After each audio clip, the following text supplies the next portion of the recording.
नमस्कार, स्वागत है आपका आईजी टीवी पर। मैं हूं अजय सेतिया।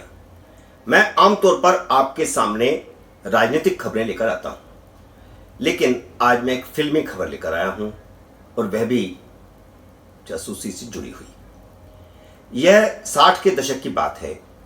कलकत्ता में खुफिया एजेंसियों और कलकत्ता पुलिस ने पाकिस्तान के एक जासूस को गिरफ्तार किया था।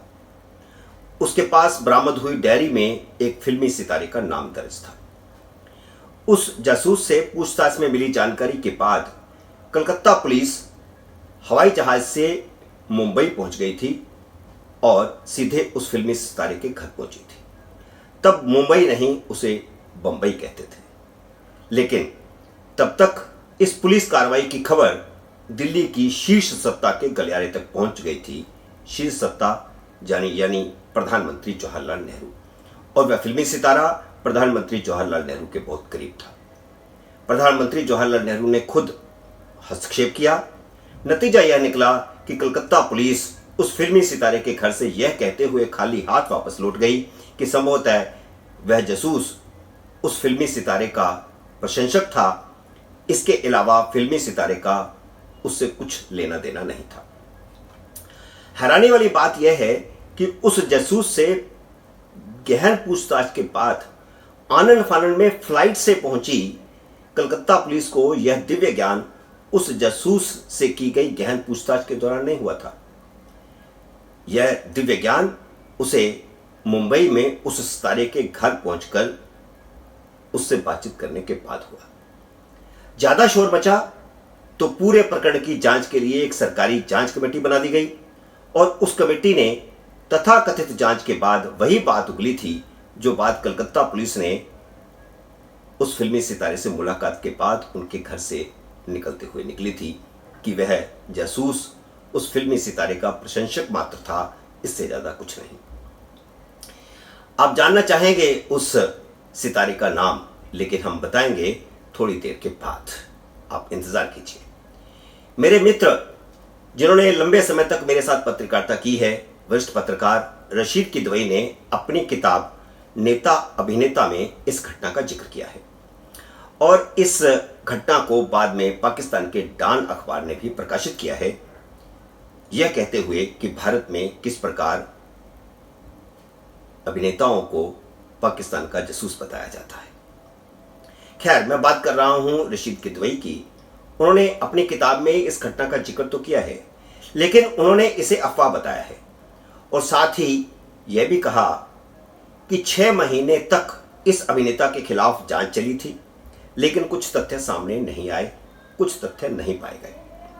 हालांकि उन्होंने यह भी लिखा है कि उस समय के साप्ताहिक अखबारों ने छापा था कि इस अभिनेता ने यह कबूल कर लिया था कि वह पाकिस्तान के लिए काम करता था। बात यहीं खत्म नहीं होती। 1965 के भारत पाक युद्ध के दौरान खुफिया एजेंसियों ने मुंबई के पाकिस्तान से संपर्क वाले एक रेडियो ट्रांसमीटर के सिग्नल पकड़े थे। ट्रांसमीटर मुंबई में ही सक्रिय था। खुफिया एजेंसियों की टीम सिग्नल का पीछा करते हुए जब उस स्थान पर पहुंची थी जहां पर वह रेडियो ट्रांसमीटर सक्रिय था, तो पूरी तरह से चौंक गई, क्योंकि जिस मकान में वह ट्रांसमीटर बरामद हुआ था वह घर उस समय के बहुत नामी गिरामी उसी फिल्मी सितारे का ही घर था, जिससे पूछताछ करने के लिए उसके घर कुछ साल पहले कलकत्ता पुलिस आई थी। हालांकि उस समय जवाहरलाल नेहरू जिंदा नहीं थे। यह बात 1965 की है। जो पहली घटना हुई वो 1961 की थी। लेकिन पता नहीं उस समय दिल्ली से फिर कोई मेहरबान हुआ, वह भी सर्वोच्च स्थान का होगा। अब कौन होगा इसके बारे में अभी जानकारी नहीं है, लेकिन पहले ही घटना के बारे में तो साफ है कि वह जवाहरलाल नेहरू ने खुद हस्तक्षेप किया था।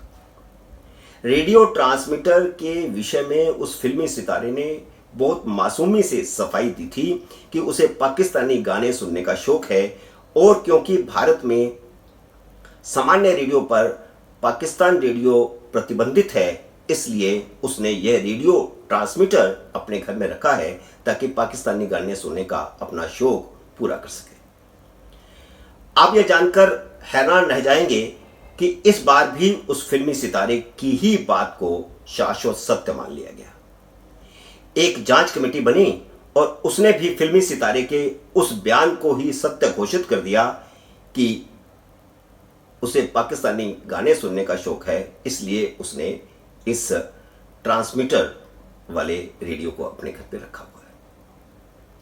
यह सवाल कभी पूछा ही नहीं गया कि देश को यह बताया ही नहीं गया कि सामान्य नागरिक के लिए पूर्णतया प्रतिबंधित और जिसे रखने पर कठोर दंड का प्रावधान था, वह रेडियो ट्रांसमीटर उस फिल्मी सितारे ने कहां से लिया, कैसे लिया, किससे हासिल किया। जबकि सच यह है कि देश की सुरक्षा और गुप्तचर एजेंसियों में जिम्मेदार पद पर कार्यरत किसी भी व्यक्ति के अतिरिक्त यदि किसी सामान्य नागरिक के पास पाकिस्तान तक पहुंच वाला रेडियो ट्रांसमीटर अगर आज भी बरामद हो जाए तो उस पर देशद्रोह का मुकदमा तो चलेगा ही, पुलिस की लाठियों की बरसात उसकी हड्डियों का सत्कार पूरी लगन से करेगी। क्या आप जानते हैं कि कौन था वह फिल्मी सितारा? क्या नाम था उस फिल्मी सितारे का? क्या आप जानना चाहते हैं?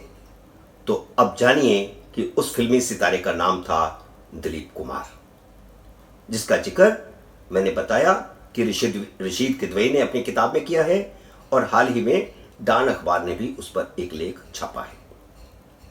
वही दिलीप कुमार जिसे पाकिस्तान ने 1988 में सर्वोच्च पाकिस्तानी नागरिक अवार्ड निशान इम्तियाज दिया था और भारत के कड़े विरोध के बावजूद, भारतीयों के कड़े विरोध के बावजूद, भारत ने नहीं, भारत सरकार ने विरोध नहीं किया था, लेकिन भारत में इस तरह की मुहिम चली थी कि उन्हें वहां पाकिस्तान नहीं जाना चाहिए। इसके बावजूद वह अवार्ड लेने पाकिस्तान गए थे। यह 1998 की बात है और उससे पहले 1988 में भी वह पाकिस्तान गए थे और पेशावर गए थे जहां उनका जन्म हुआ था। यूसुफ खान उनका नाम था, बाद में वो दिलीप कुमार बने। वो भी उन्होंने फिल्मों को में अपने आप को चर्चित होने के लिए, फिल्मों में कामयाब होने के लिए अपना नाम बदला था। जब कारगिल युद्ध में भारतीय सैनिकों की हत्याओं के विरोध में दिलीप कुमार से मांग की गई थी कि वह पाकिस्तानी अवार्ड को भारतीय विरोध के प्रतीक के रूप में वापस कर दे, तो उन्होंने यह अवार्ड वापस करने से इनकार कर दिया था। लेकिन इनकी चर्चा कहीं किसी मीडिया में आज तक नहीं सुनी। आपने सुनी? नहीं। जो इक्का दुक्का समाचार आपको काफी प्रयास के बाद मिलेंगे वो इसलिए मिलेंगे क्योंकि उनमें इस फिल्मी सितारे की वकालत की गई है। यह बात लगातार उठती रही है कि बॉलीवुड के एक वर्ग विशेष को पाकिस्तान से न्योते मिलते रहते हैं और वे पाकिस्तान के समर्थन में बयानबाजी भी करते रहते हैं। बॉलीवुड पर एक खास वर्ग का कब्जा है जिस कारण सुशांत सिंह जैसों को आत्महत्या करनी पड़ती है।